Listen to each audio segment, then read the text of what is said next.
Saúdo você com a graça e a paz do Senhor Jesus. Hoje estamos num dia muito frio aqui na nossa região, razão pela qual estou um pouquinho diferente, mas acredito que, como a Bíblia mesmo diz, misericórdia quer e não sacrifícios, nós vamos priorizar pela saúde, enquanto podemos transmitir a vocês o pão da vida que dá a saúde espiritual. A mensagem de hoje vai discorrer sobre a parábola das 10 minas e o fim dos tempos, a profecia dos últimos dias. Portanto, eu convido você para abrir a Bíblia junto comigo em Lucas, capítulo 19. Nós vamos começar a leitura a partir do versículo 11. Ali diz que Jesus contou uma parábola, porquanto ele estava perto de Jerusalém e as pessoas que ali estavam, elas cuidavam que logo se havia de manifestar o reino de Deus. Isso quer dizer que elas estavam uma conversando com a outra e trocando opiniões, dizendo que achavam que logo o reino de Deus seria manifestado. Então Jesus, para falar deste assunto e dar um ensinamento, ele disse a seguinte parábola, verso 12. Certo homem nobre partiu para uma terra remota a fim de tomar para si um reino e voltar depois. E chamando 10 servos seus, deu-lhes 10 minas e disse-lhes: negociai até que eu venda. Mas os concidadãos odiavam-no e mandaram após ele embaixadores, dizendo: não queremos que este reine sobre nós.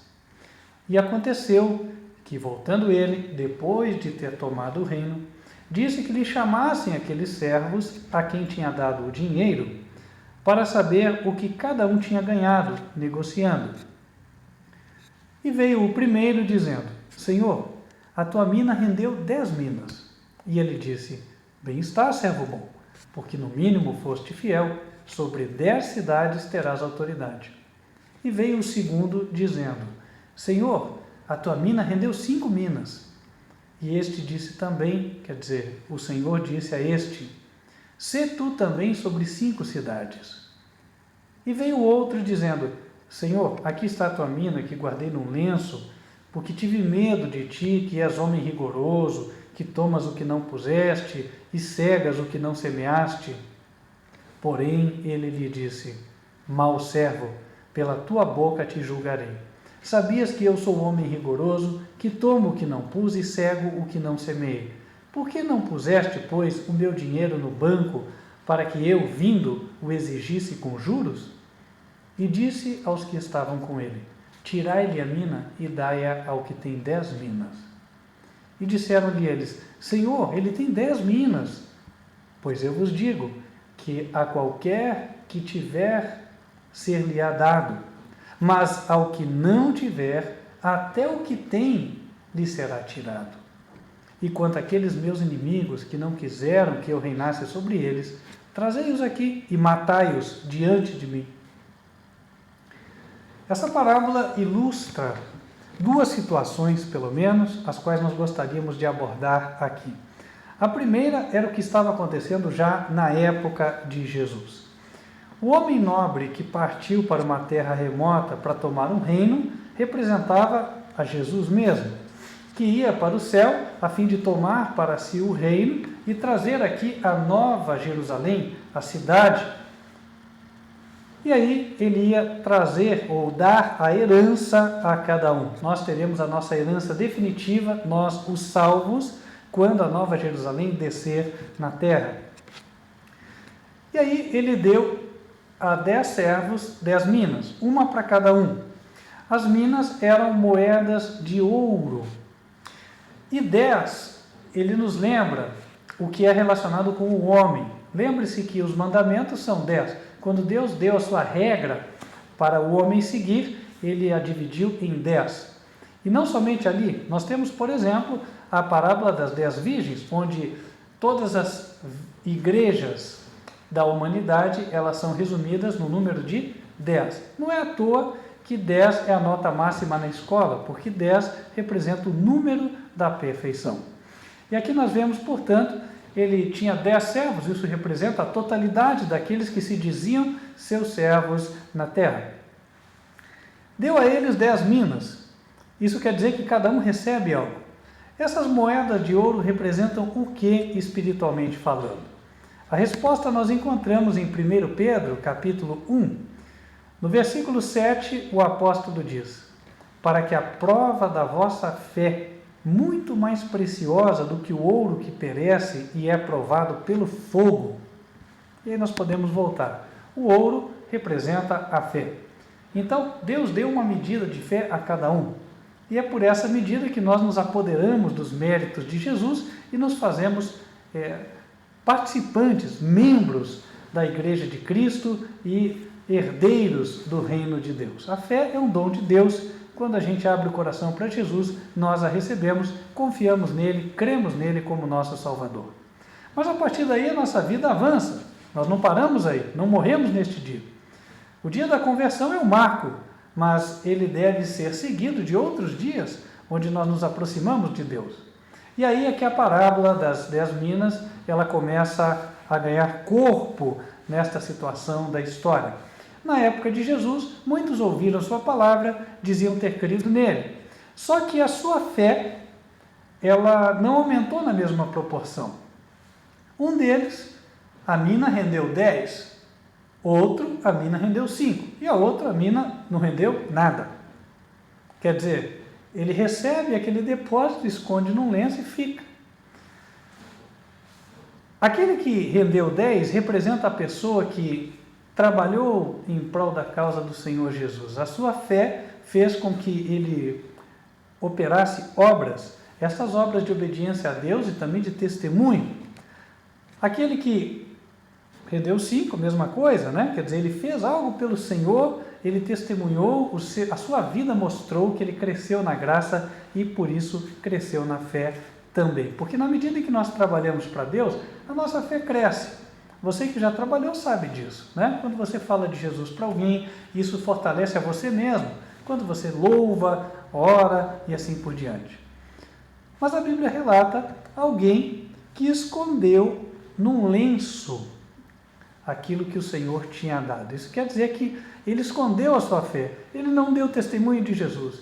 Ele tinha vergonha de Jesus e tinha vergonha daquela mensagem que Jesus tinha dado, porque a mensagem não era popular. Então ele disse que teve medo, porque o Senhor era um homem rigoroso. Então ele guardou lá e depois quis devolver. Ou seja, ele não valorizou aquilo que ele recebeu, o dom da fé. E aí é quando o Senhor lhe diz: pela tua boca te julgarei. E aí ele disse: olha, você pelo menos podia ter posto no banco para que eu exigisse com juros. O que é você pôr no banco nesse caso, né? Você recebe a fé. Poxa, mas você não esconde a fé. Viva então, já que você diz que não sabe pregar, diz que não sabe falar para os outros, não tem grandes dons, mas poxa, você pode viver a tua fé. Quando chegar numa situação em que você tem que dizer não para o que é errado e sim para o que é certo, você faz, correto? Mas esta pessoa da parábola nem isso fez. Na época de Jesus, houveram pessoas que se comportaram assim e Jesus disse a eles então qual seria o seu final. Ele ia perder até o que tinha, porque a fé que ele tinha, ele perdeu, e agora aquele que tinha 10 ganhou mais. Não porque Deus toma a fé de um e dá para outro, não é assim que funciona, mas na prática na medida em que eu me envolvo na obra do Senhor, na medida em que eu me envolvo com aquilo que é santo, com a palavra de Deus, acontece que a minha fé vai crescendo. Então é natural que aquele que tinha 10 passasse a ter inclusive 11 e depois mais ainda. Tá? Agora, o Senhor fala também de uma classe. Essa classe é chamada de inimigos, mas isso só no final da parábola. No versículo 14, esta classe é chamada os concidadãos. O que são os concidadãos? Concidadãos são pessoas do mesmo país, por isso tem a mesma cidadania, por isso chamam-se concidadãos. No caso, os concidadãos de Jesus eram os judeus. E havia de fato uma classe de judeus que o odiavam. Eram os fariseus e os saduceus. E estes mandaram embaixadores para as pessoas que ouviram as palavras de Jesus, dizendo: não queremos que ele reine sobre nós. não queremos a sua doutrina, não queremos a palavra de Cristo. E Jesus disse o que ia acontecer com eles. Mais tarde, ele os traria na sua presença e diria: matai-os aqui diante de mim. Eles foram chamados inimigos de Cristo, portanto, eram também inimigos de Deus. Agora, olha que interessante. Bem os homens que se diziam representantes de Deus na terra, bem aqueles que diziam serem capazes de explicar a Bíblia, serem os pastores do povo, os guias do rebanho, foram chamados por Cristo de seus inimigos. E tudo isso por quê? Porque não pregavam a sua verdade. Agora, esta parábola, ela ganha uma aplicação especial nos últimos dias da história da Terra. E que ela fala dos últimos dias também está evidente, porque ele fala da recompensa que será dada a cada um. E o galardão, ou a recompensa, será dado ao fim da história do pecado. Jesus disse em Apocalipse 22 que ele vem para dar a cada um segundo a sua obra. No tempo do fim, também Jesus é um homem nobre que saiu para tomar um reino. Desta vez, o ponto de partida da sua viagem não é o planeta Terra, porque ele está no céu faz muito tempo, mas ele sai de um lugar dentro do edifício onde ele se encontra, do prédio lá no céu, chamado de santuário. Ele sai de um lugar e vai para outro. A Bíblia em Hebreus, capítulo 8, no versículo 1, diz assim: ora, a suma do que temos dito é que temos um sumo sacerdote tal, que está assentado nos céus à destra do trono da majestade, ministro do santuário e do verdadeiro tabernáculo, o qual o Senhor fundou e não o homem. Então, este trecho foi escrito pelo apóstolo Paulo, segundo cremos, trecho dedicado aos hebreus. Os hebreus, eles tinham todo o serviço do santuário que eles praticavam, e Paulo quis explicar para eles que depois que Jesus ressuscitou, ele passou a ser o verdadeiro sacerdote, oficiando não no santuário hebreu, mas sim no santuário do céu. Tal como o santuário hebreu, o santuário do céu também tinha dois compartimentos: compartimento santo e compartimento santíssimo. Todo hebreu sabia que o sacerdote ministrava no compartimento santo durante o ano inteiro, o ano religioso, e apenas no final do ano religioso é que ele saía deste local e entrava no compartimento santíssimo do santuário. E é justamente aí que nós chegamos. Jesus, quando ressuscitado, foi ao céu, iniciou o seu trabalho no compartimento santo e lá permaneceu até que se iniciasse a última fase do seu trabalho como sacerdote antes de voltar à terra. Então, o momento no qual ele passa para receber o reino é justamente quando ele sai do santo para o santíssimo. E isto, segundo as profecias bíblicas, nós sabemos, aconteceu em 1844. A base está em Daniel, capítulo 8. Não vamos estudar agora, ok? Só deixo a informação. Você que é novo, te recomendo a estudar os temas do canal Advertência Final, que falam sobre Daniel capítulo 8 e sobre as 2.300 tardes e manhãs. Mas voltando aqui, então Jesus parte e vai para buscar o reino. Quem eram os concidadãos de Jesus nesta época de 1844? Obviamente aqueles que estavam com ele, porque concidadão dá a ideia de alguém que é pertencente ao mesmo reino. O apóstolo Paulo diz em Efésios capítulo 2, no verso 5, que quando nós ainda estávamos mortos nos nossos pecados, nas nossas ofensas, Deus nos deu vida juntamente com Cristo, e é por isso que somos salvos pela graça, né? O favor da morte de Cristo atendeu a todos nós. E além disso, ele nos ressuscitou juntamente com Cristo e nos fez assentar nos lugares celestiais em Cristo. Isso quer dizer que Cristo passou a ser o nosso representante lá no céu. E também significa que nós estamos lá. Mas de que forma, se estamos andando na terra, fisicamente estamos aqui, neste solo? Ora, lá nós podemos estar pela fé. mas só está lá pela fé quem acredita, certo? Então, em 1844 e dali por diante, só poderiam estar com Jesus aqueles que acreditaram de fato que Jesus estava ali, que Jesus saiu do lugar santo e agora ia para o lugar santíssimo, que entenderam que Jesus estava no santuário celestial. E aqueles que estavam pela fé na época eram os que criam nesta doutrina, no ensino do santuário celestial. Na época eram chamados os adventistas do sétimo dia, um apelido que eles receberam por estarem pregando algumas verdades características para aquele tempo, entre elas, mais tarde, o santuário. Mas o que acontece? Jesus deixa aquela classe e vai para o Santíssimo, tal como ocorreu com os judeus. Olha o paralelo. Os judeus eram guardadores do sábado e tinham os serviços do santuário. Os adventistas eram guardadores do sábado e acreditavam no serviço do santuário celestial. Jesus diz que vai buscar o reino e volta. E ambos deveriam esperar, cada um a seu tempo. Na época os judeus e agora, na época moderna, os adventistas. Mas ocorreu que, como no passado, assim como os líderes judeus se tornaram inimigos da mensagem verdadeira de Cristo, assim também na época moderna. Por quê? Os adventistas começaram a sua história como judeus, crendo em apenas um Deus, o Pai. Porém, mais tarde, abraçaram a crença ecumênica da Trindade. Deus Pai, Deus Filho, Deus Espírito Santo. Só que a Bíblia, em 1 Coríntios, capítulo 8, verso 6, ela é muito clara.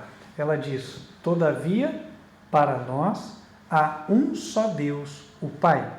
E Jesus mesmo, em João 17, versículo 3, disse que a vida eterna é que nós conheçamos ao Pai como único Deus verdadeiro. Portanto, os líderes desta igreja também disseram: não queremos a doutrina de Cristo, não queremos que Ele reine sobre nós, tal como os fariseus não aceitaram a doutrina de Cristo e disseram: não queremos que Ele reine sobre nós. E o que acontece então? Bom, muitas pessoas tinham recebido o dom da fé, a fé, neste caso, no santuário celestial e na salvação em Jesus. Claro que há muitas pessoas que têm a fé na salvação em Jesus hoje, mas não entenderam a questão do santuário. Amém. De alguma forma elas estão englobadas aqui, no sentido de que todos receberam as minas. Só que o Senhor disse para que estas minas fossem negociadas, de tal forma que quando Ele voltasse nós pudéssemos apresentar. E aí é que vem a grande questão. Hoje toda a cristandade está aqui abrangida nesses 10 servos que receberam as 10 minas. E o que é que cada um faz com a fé que recebeu? Será que cada um avança no conhecimento bíblico, aprendendo mais da vontade de Deus e principalmente obedecendo? Porque na medida em que obedecemos, a fé é aperfeiçoada. O apóstolo Tiago, na sua epístola, na sua carta, capítulo 2, ele trata disso com muita propriedade. E eu queria só trazer um verso para que nós pudéssemos ver. Versículo 22 de Tiago 2. Bem vês que a fé cooperou com as suas obras, e que pelas obras a fé foi aperfeiçoada. Ele estava se referindo ao fato de Abraão ter sacrificado Isaque, o seu filho, no altar, em obediência a Deus. Bom, não necessariamente que ele tenha descido o cutelo e matado o seu filho, mas ele, em obediência a Deus, ofereceu o seu filho. E esta obediência foi a maneira da sua experiência com Deus se aprofundar e a sua própria fé ser fortalecida. Deus proveu o livramento e aquela experiência ficou marcada na mente e no coração de Abraão para sempre. A confiança de Abraão em Deus, a partir dali, nunca mais foi no mesmo grau que era anteriormente. Claro que foi num grau mais profundo. E é isso que o Senhor quer conosco. Na medida em que nós vamos obedecendo, nossa experiência com Ele vai se aprofundando e a nossa fé vai sendo comparada a mais de uma mina, 2 minas, 3 minas, 4 minas, porque a nossa fé é como o ouro e as minas eram moedas de ouro. Quantas minas você tem hoje? Eu não sei. Mas o Senhor quer que você tenha plenitude. O Senhor quer que você tenha 10 minas. E isso dependerá de você. Será que você obedece a tudo que o Senhor ensinou? Será que você procura aprender da palavra de Deus todos os dias? Você busca comer da palavra? Será que você coloca em prática o que aprende? Será que você testifica de Jesus? Você fala do que aprendeu para outras pessoas? Você evangeliza? Em tudo isso, a fé é aperfeiçoada e você ganha mais minas. Agora, se você é daquele que está escutando esta mensagem e pensa, nossa, não sei como é que esse pastor tem coragem, né? Eu não teria coragem de falar essas coisas, enfim, e não quer pregar para os outros, então você está se encaminhando para ter o mesmo destino daquele que escondeu tudo num lenço. O nosso destino somos nós quem escolhemos. E ainda Jesus fala do destino da outra classe, aquela que se tornou inimiga de Cristo, que hoje são os líderes da igreja sabatista adventista do sétimo dia. Ele falou que no tempo do fim há de mandar com que eles venham e vai matá-los na sua presença, quando a nova Jerusalém descer do céu. Obviamente, espera-se que eles se arrependam, né? Assim como Jesus esperava que os fariseus se arrependessem. Nem todos os fariseus foram mortos. Nicodemos, por exemplo, José de Arimateia, também aceitaram a Jesus. E esperamos que hoje pastores desta denominação também aceitem. Mas a liderança deles está no caminho completamente errado. E voltando para cá, nós que estamos hoje pregando a verdade presente, aqui nesta igreja, Ministério Quarto Anjo, Advertência Final. Como estamos nós? Será que estamos adquirindo minas? Você que me assiste está adquirindo minas? O desejo do Senhor é que sim. E para termos a certeza de que estamos adquirindo, sempre temos que colocar diante de nós a regra característica, que é aquela que se encontra em Apocalipse 14, versículo 12. Aqui está a paciência dos santos, diz o anjo. Aqui estão os que guardam os mandamentos de Deus e a fé de Jesus. Se você está em harmonia com este verso, então você está no caminho certo. Se você não está, ainda há tempo. Volte, Jesus está te chamando hoje e eu gostaria então de orar por você. Você que tomou uma decisão, feche os olhos comigo, nós vamos orar por você. Senhor nosso Deus, nós pedimos por todas as almas que assistem esta mensagem, que o Senhor possa tocar os seus corações, que eles possam serem fortalecidos por Ti, para que obedeçam a Tua palavra, para que façam a Tua vontade, testifiquem de Jesus e da Sua verdade. Esteja com eles, ó Deus, dá-lhes força em todos os momentos e guia-nos para permanecermos firmes até o final. Te pedimos estas bênçãos em nome de Cristo Jesus. Amém. Quero estender o convite a você que nos assiste. Se Deus te tocou de que este é o ministério que prega a verdade, esta é a igreja de Deus atual dos últimos dias na terra, entre em contato conosco. Tome nota, nós disponibilizamos o e-mail para contato, é contato@advertenciafinal.com.br. Você pode acompanhar as transmissões online que nós fazemos, sempre terças-feiras a partir de 8 horas da noite, sábados a partir de 15 para as 10 da manhã, Escolinha Bíblica das Crianças, e 15 para as 11 da manhã, Mensagem do Culto.